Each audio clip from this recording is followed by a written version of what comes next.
may be born in Frederick County or Baltimore County into your enrollment, or Pennsylvania into your enrollment projections. The question, in case you didn't hear it, is how do we calculate the births? If births do births in other counties or other states count? The statistic is from Carroll County parents, regardless of where the birth occurs. That's the statistic that the state gives. So the answer is they're Carroll County parents' births. I had it. Yeah, did that answer? There is a state, Bill Kanar, and I don't know the exact numbers, but we have a staff member that works closely with the state. And in years in the past, they weren't from, it was like what the average has been in regards to Carroll County. But now working with the unification of all the hospitals and all, they are able to report if you reside in Carroll County. Now, if you move in after your baby's born, then that comes into effect when you enter into kindergarten. And from that point on, it's called cohort survival, that Mr. Guthrie talked about. And basically it just means how many kids survive, which is a terrible way of putting it. How many kids move, and maybe for some kids that was a great year to survive a year, but they move from kindergarten first to second, and so on throughout. And then that is determined based on that. There's a formula put to that. And I can tell you that from year to year, it's less than 1% countywide being inactive.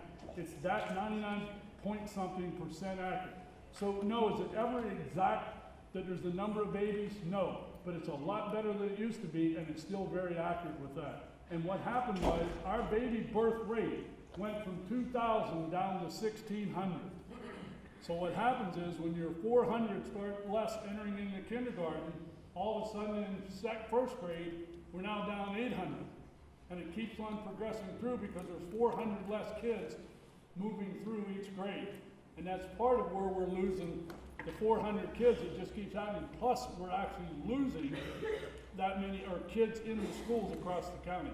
Now, I was just going to say, an individual school is less accurate with 43 of them than the county as a whole, is no question.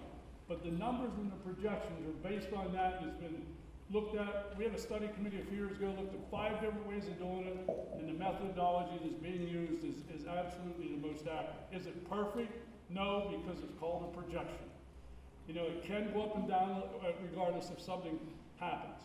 But the birth rate is what really helps drive that a lot. Well, and the other factor is, okay, so you have a birth rate to Carroll County parents that we know how many are born, and 5 years later we put them in, 6 years later we put them in school. But Jim is talking about the migration rate, the students that move from one grade to the next.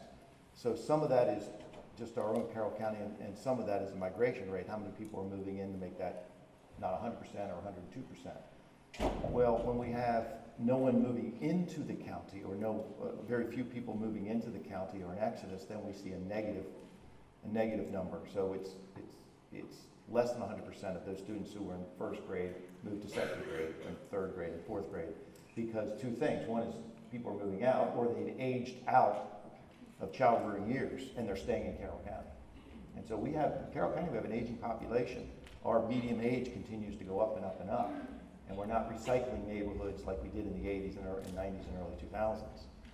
And so that leads to this decline over a number of years in enrollments. And you know, your kids may come home and say, wow, we had 4 kids move out of our, that I know that moved out, and 4 more move in. There's probably over 2,000 kids a year that move out, and 2,000 move in, and that number stays the same, but we're still going down more than that.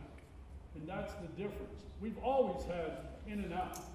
Forever and ever, we've had a couple thousand kids move in, a couple thousand kids move out, but it doesn't affect the student enrollment.